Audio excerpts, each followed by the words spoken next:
You're listening to an Airwave Media Podcast. What does Sputnik have to do with student loans? How did a set of trembling hands end the Soviet Union? How did inflation kill moon bases? And how did a former president decide to run for a second non-consecutive term? These are among the topics we deal with on the My History Can Beat Up Your Politics podcast. We tell stories of history that relate to today's news events. Give a listen. My History Can Beat Up Your Politics, wherever you get podcasts.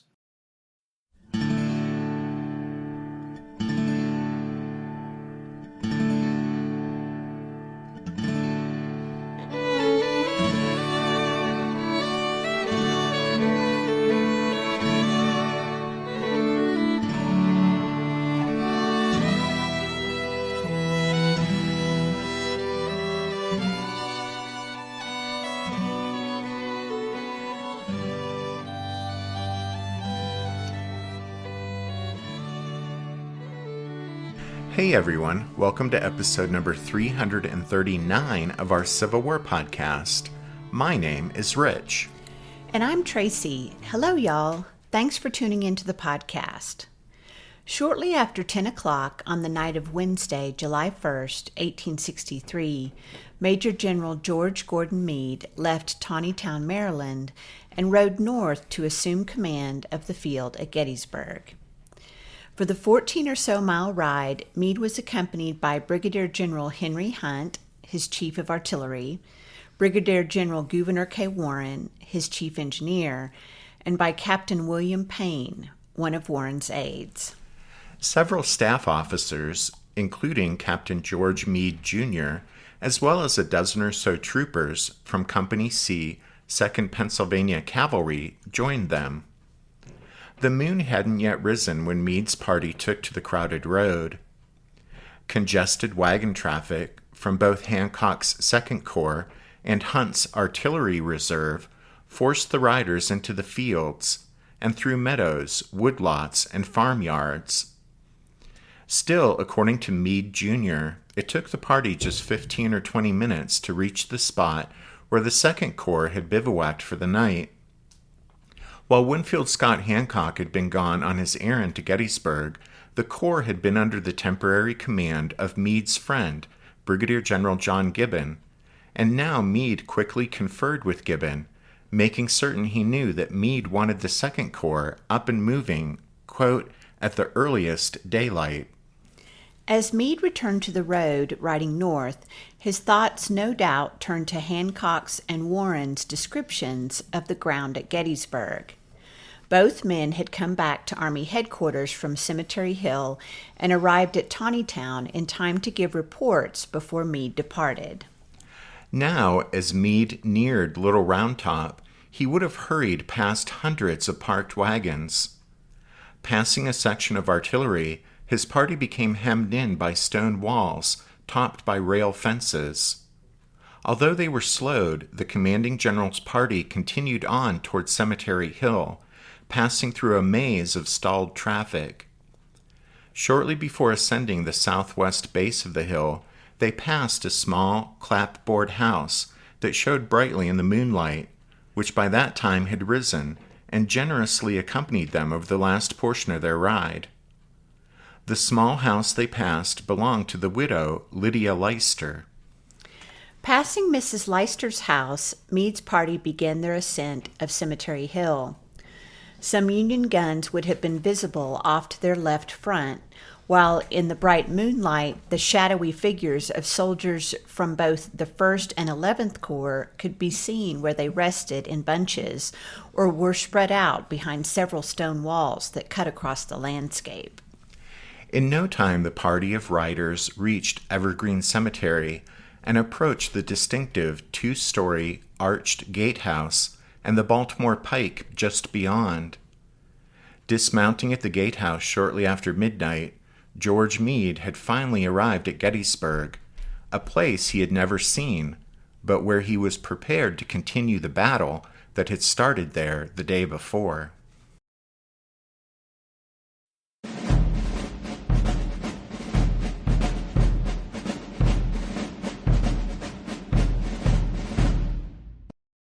After arriving at the Evergreen Cemetery Gatehouse, Meade awakened 11th Corps Commander Otis Howard. Within a half hour or so, they were joined by the 12th Corps' Henry Slocum, 3rd Corps Commander Dan Sickles, and the 1st Corps' Abner Doubleday, each of whom echoed the others in their thoughts about the defensive value of the ground there at Gettysburg, on the hilltop and on the heights and ridge lines south of town.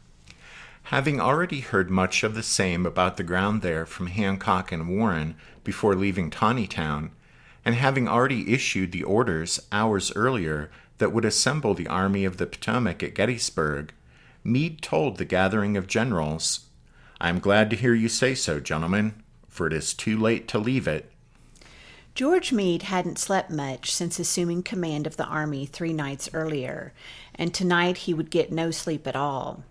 There was that brief discussion outside the gatehouse with Howard, Slocum, Sickles, and Doubleday, where they no doubt pointed out the flickering campfires of the enemy out to the southwest and continuing north before wrapping around the town to the east, about 1 mile in each direction.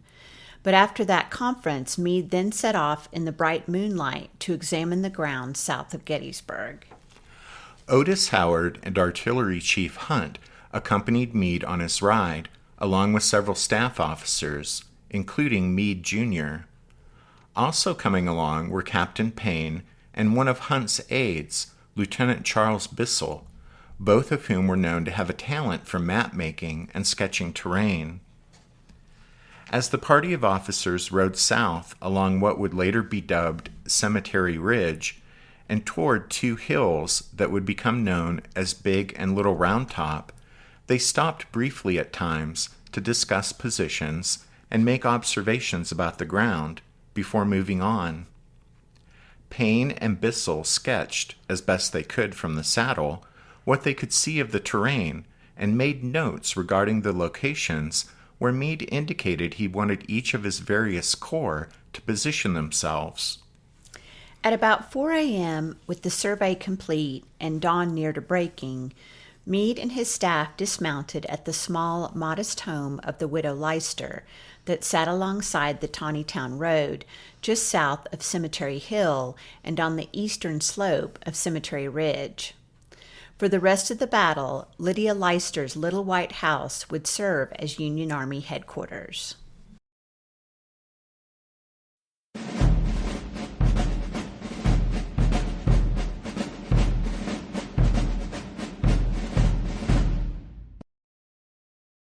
As George Meade envisioned it, the line taken up by the Army of the Potomac, there just south of Gettysburg, would stretch from flank to flank for some 3 miles in length, and from above would have resembled a large fishhook. Culp's Hill on the Army's right was the barb of the hook.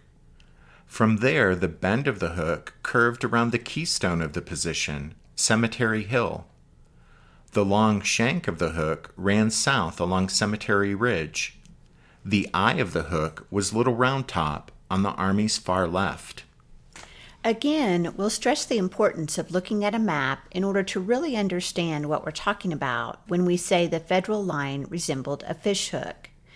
And besides looking at a map, there's really no substitute to heading to Gettysburg and visiting the battlefield, and if you're able to, actually walking the ground.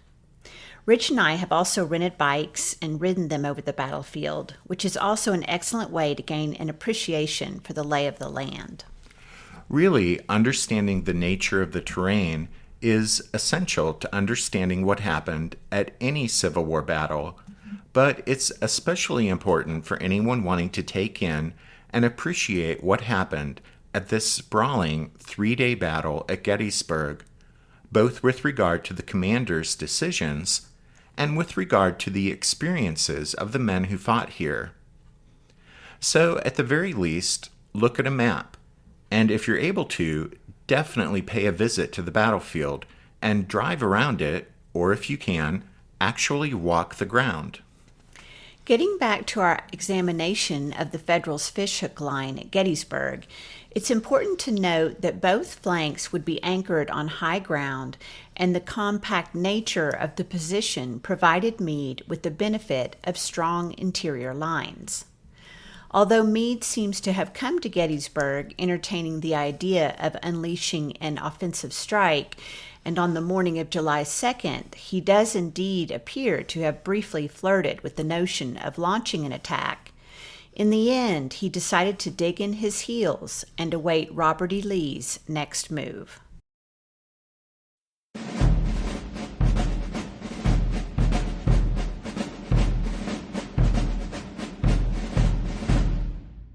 Did archaeologists discover Noah's Ark? Is the rapture coming as soon as the Euphrates River dries up? Does the Bible condemn abortion? Don't you wish you had a trustworthy academic resource to help make sense of all of this? Well, I'm Dan Beecher, and he's award-winning Bible scholar and TikTok sensation Dr. Dan McClellan, and we want to invite you to the Data Over Dogma podcast, where our mission is to increase public access to the academic study of the Bible and religion, and also to combat the spread of misinformation about the same.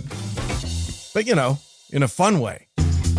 Every week we tackle fascinating topics, we go back to source materials in their original languages, and we interview top scholars in the field. So whether you're a devout believer, or you're just interested in a clear-eyed, deeply informed look at one of the most influential books of all time, we think you're going to love the Data Over Dogma podcast, wherever you subscribe to awesome shows.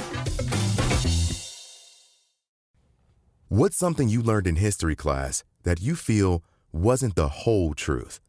Better yet, what's something you didn't learn at all that was omitted completely?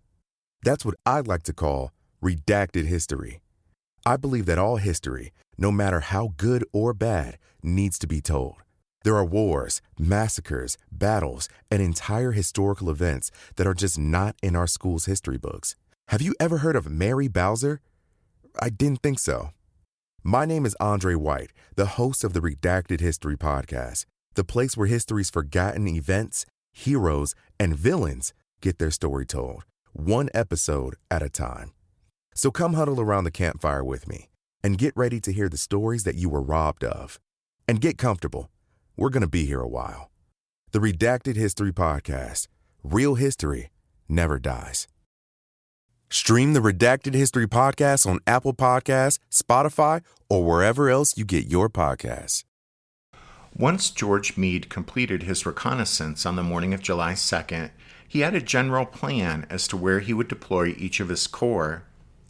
Seated at a small table in the Leicester House, Captain Payne and Lieutenant Bissell worked on making hasty but relatively accurate copies of the crude maps they had drawn while accompanying Meade on their moonlit ride. Meade personally indicated to the two men where he wanted each corps placed.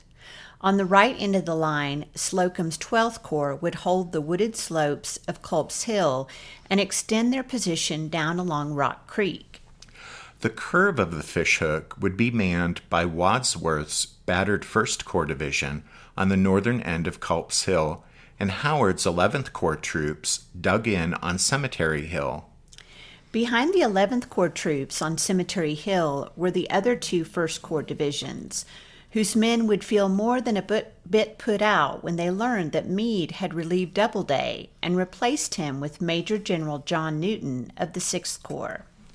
Doubleday had performed well enough on July 1st in an extremely difficult situation, but Meade neither liked nor trusted Doubleday, and after hearing Otis Howard's report, in which he claimed the 1st Corps had ignominiously fled on July 1st, Meade placed Newton in command, and Doubleday went back to his division.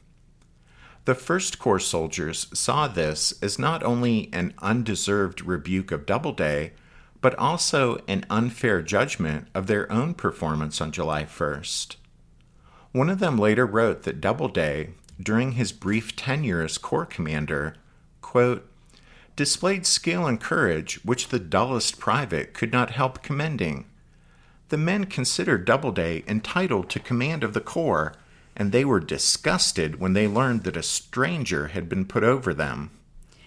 Be that as it may, at Cemetery Hill, the Federal line bent sharply southward, with Hancock's 2nd Corps extending the line down Cemetery Ridge. Dan Sickles was ordered to place his 3rd Corps beyond Hancock and secure the high ground of Little Round Top at the far left end of the line. Meade's old command, the 5th Corps, now under George Sykes, was posted in reserve on the Baltimore Pike behind Cemetery Hill. That left only John Sedgwick's big 6th Corps, which on the morning of July 2nd was still in the midst of its epic 38-mile forced march to Gettysburg, and so it had not yet arrived on the battlefield. So those were Meade's proposed troop dispositions as he bent over the table in the Widow Leicester's house, where Payne and Bissell were making copies of their maps. Now you can have a discussion with someone about the Federals' famous fishhook line of defense at Gettysburg. But to really sound like you know what you're talking about, you'll probably also need to throw in something about the advantages of operating on interior lines and the disadvantages of operating on exterior lines. Basically, the Federals' fishhook line of defense provided Meade with strong interior lines, which would allow him to easily and quickly shift and shuffle troops to threaten parts of his position if need be. It was the difference between starting inside the arc of a circle and moving to a certain point along the arc of the circle, and being outside the circle, so to speak, and having to go the long way around in order to get to the same point. In other words, Meade could reinforce, communicate with, or coordinate movements from one end of his line to the other more quickly and easily than could Robert E. Lee, whose army occupied a longer exterior line position. If that doesn't make sense, just imagine standing in the center of your house and walking to the back door, while someone standing outside at the front door has to run all the way around the house in order to get to the back door. Yep, so there you go. Not only did Meade have the advantage of good ground to defend, but the position also offered him the added advantage of interior lines, while Lee would be operating on exterior lines. An officer in the 2nd Corps would describe it in a letter home a few days later in this way, quote, "The advantages of our position were that the commanding general could look over almost the whole line, a rare thing in this country, and that moving on the chord of the circle while the enemy moved on the arc, we could reinforce any part of the line from any part much quicker than they could."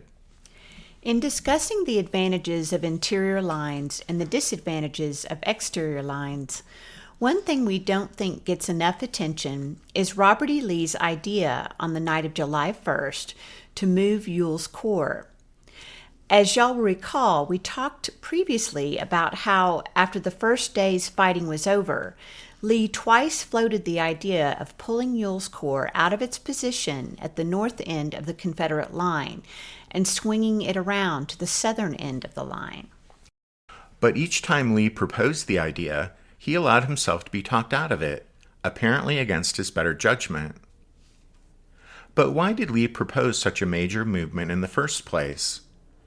We think it was undoubtedly because he realized that by allowing Ewell's Corps to remain where it was, bent around the outside of the northern end of the Federal position, that it would make it much more difficult to reinforce, communicate with, or coordinate the movements of the various parts of his army.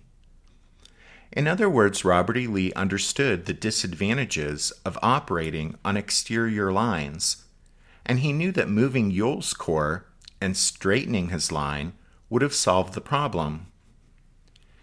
In any case, as we've said, each time Lee brought up the idea of moving Ewell's Corps, he allowed himself to be talked out of it.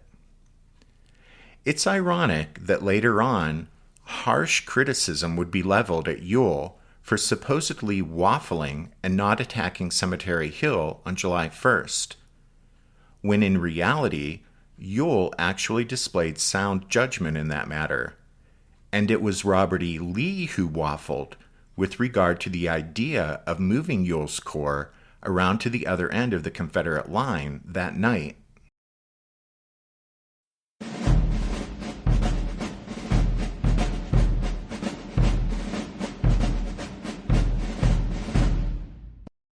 The 11th Corps' Carl Schurz saw George Meade on the night of July 1st after the commanding general arrived on Cemetery Hill. Schurz thought Meade looked tired and worn. Schurz would later say, quote, "There was nothing in his appearance or his bearing that might have made the hearts of the soldiers warm up to him. Nothing of pose, nothing stagey about him. His mind was evidently absorbed by a hard problem. But this simple, cold, serious soldier, with his business-like air, did inspire confidence." Schurz noted that the curious officers and soldiers who crowded around to get a look at Meade, quote, turned away, not enthusiastic, but clearly satisfied. In answer to Schurz's question about the forces available, Meade said, "In the course of the day, I expect to have about 95,000. Enough, I guess, for this business." Then, with a look around, George Meade added, "Well, we may as well fight it out here just as well as anywhere else."